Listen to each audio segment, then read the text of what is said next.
The hidden cost of dopamine detox. She deleted every app from her phone at 2 a.m., convinced this time would be different. The silence that followed felt like freedom until it didn't. Most people who try dopamine detox believe they're healing their brain. What they don't realize is they might be making things worse. Her name was Maya, and she'd spent 3 years chasing productivity like it was oxygen. Every guru, every challenge, every promise of mental clarity. She tried it all. The dopamine detox seemed logical. Cut out pleasure, reset the brain, become superhuman. Simple. What happened instead changed everything she thought she knew about how the mind actually works. By day 3, she wasn't calm, she was numb. Not peaceful, just empty. She kept waiting for the clarity everyone promised, the focus, the motivation that was supposed to flood back naturally. Instead, she felt like a ghost in her own life. Her hands would reach for her phone out of muscle memory, then stop midair. No reward, no distraction. Just awareness of how much she needed something she'd sworn off. Part of her wondered if this was progress. The other part felt like she was drowning in slow motion. What Maya didn't know, what most people doing dopamine detox never learn, is that the brain doesn't work like a battery you can drain and recharge. Neuroscientists at UCLA found something startling. Sudden removal of all stimulation doesn't reset dopamine receptors. It can actually trigger a stress response that makes everything harder. The body interprets extreme restriction as a threat, not as healing. Maya thought she was disciplining herself. Her brain thought it was being punished. She'd wake up exhausted, even after 9 hours of sleep.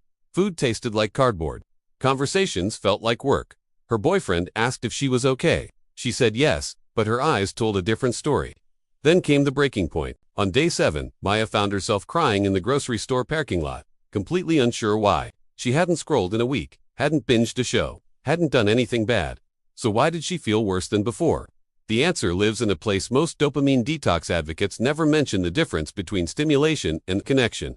Dr. Anna Lembeck, a psychiatrist at Stanford who studies addiction, explains it this way. The brain needs challenge and reward cycles to function. Not constant pleasure, but not constant deprivation either. What we call dopamine overload is usually something else, a life lacking meaning, not a brain lacking discipline.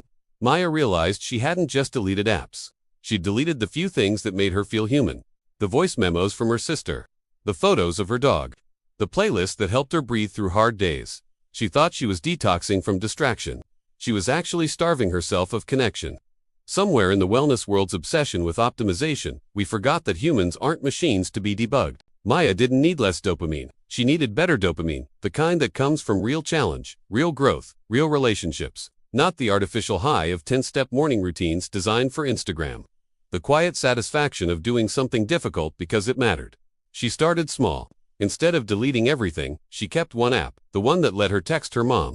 Instead of no music, she chose music without lyrics. Instead of no rewards, she chose rewards that required effort first. What surprised me most wasn't just how a simple analog planner improved my experience with intentional disconnection, but how everything started to feel different once I switched to the right method. I wasn't expecting such a clear change, and honestly, I tested it more than a few times before I figured out what really worked. This isn't a promotion, just sharing real results that made a noticeable difference for me. Tracking progress by hand, writing thoughts without editing them, seeing patterns emerge without algorithms. It brought back a sense of control I didn't know I'd lost.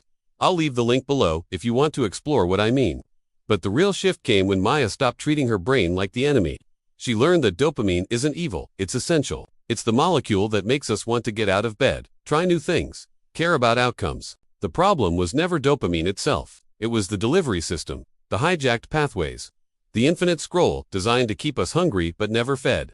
Researchers at the University of Michigan discovered that the issue isn't overstimulation, it's understimulation of the right pathways. When we avoid all pleasure, we don't heal the damage. We just shift the addiction to control itself. Maya noticed something odd in week 2. She started craving things she'd ignored for years. Long walks with no destination, cooking actual meals, sitting with her thoughts without needing to fix them. Not because she was detoxing, because she was finally listening. The brain doesn't want to be reset, it wants to be understood. Her boyfriend noticed the change before she did. "You seem ... here," he said one morning. Not happy, not fixed, just present. Maya laughed, realizing progress didn't always look like progress. Sometimes healing looks like giving yourself permission to be bored without making it a challenge, to feel restless without calling it failure, to admit that maybe, just maybe, we're not as broken as the wellness industry needs us to believe.